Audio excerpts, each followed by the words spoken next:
investing for retirement, or maybe even more importantly, investing in retirement. Like, how do you make that transition from investing for 30, 40 years into retirement? What are the things you have to consider, look at, change, right? The whole mentality has to shift. So in this video, I want to talk about what we do with our clients, what we've seen for the last 20 years with our clients, what works, what doesn't work, and hopefully help you walk into retirement and change your mindset on investing and how you need to structure stuff going forward. So the very first thing you need to do is kind of set time horizons and goals. And that means you need to sit down with your financial planner and actually build out a plan. And we've shown lots of types of plans and strategies and all that on this channel, but at the end of the day, you need to have a plan. You don't know how much risk you have to take and where to draw income from and all that. You can't build an investment portfolio and plan until you have a retirement and cash flow plan in place. So step number one is to build that. And a lot of you skip that step. It's like the foundation of your retirement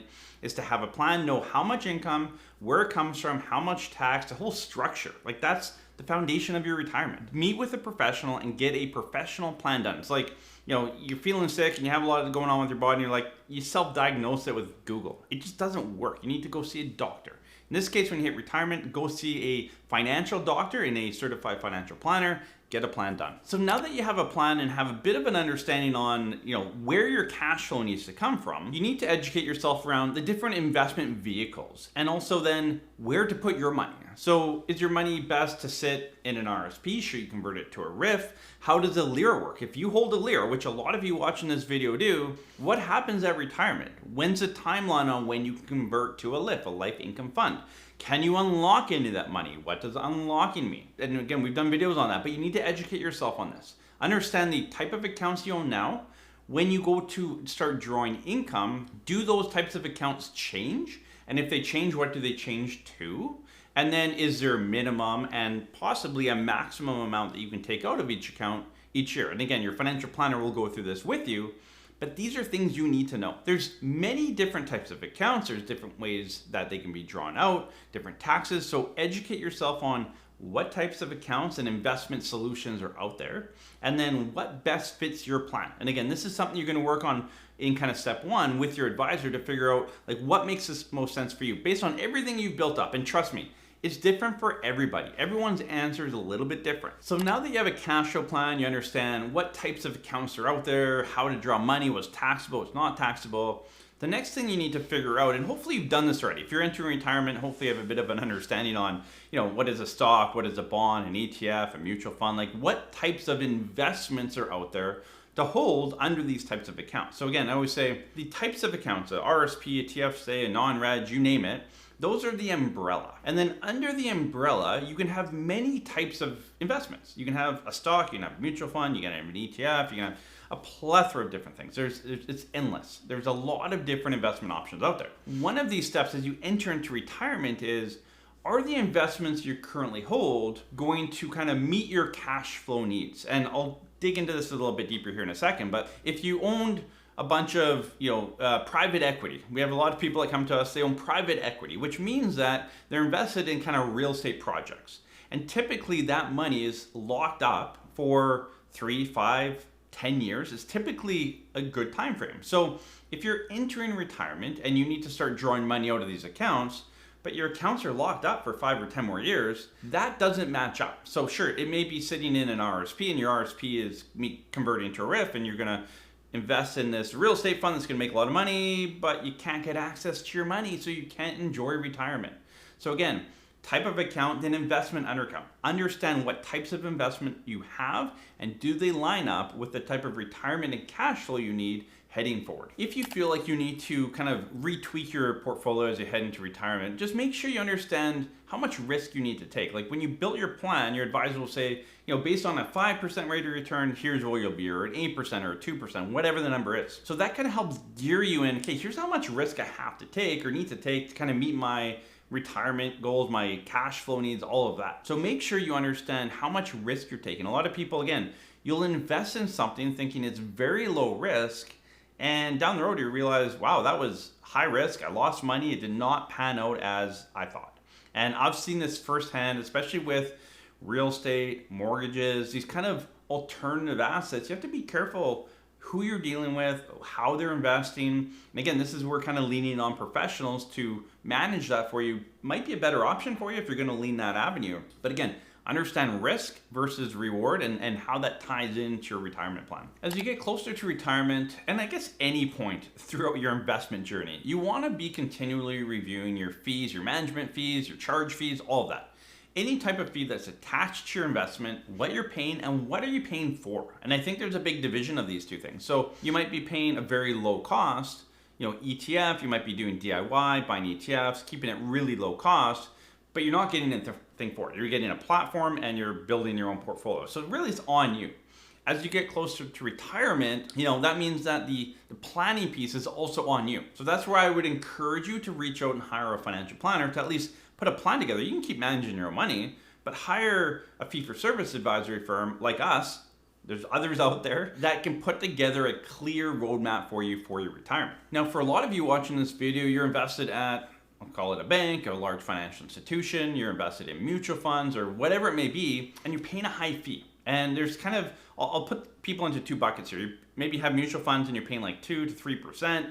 Part of that fee is for the investment piece and part of it's for the planning. I know for most of you, you're not getting in-depth planning. It's maybe very superficial, or your retirement plan is, yeah, you're gonna be okay, you can retire, you'll be fine.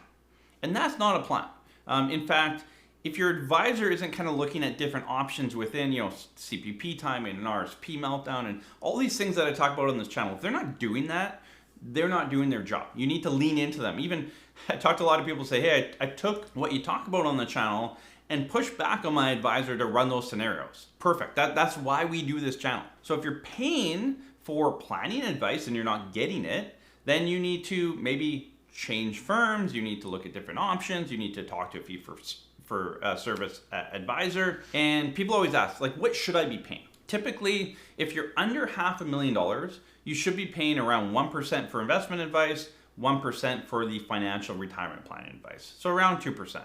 If you're above $500,000, you should be scaled back a little bit from there, maybe 0.75 and 0.75.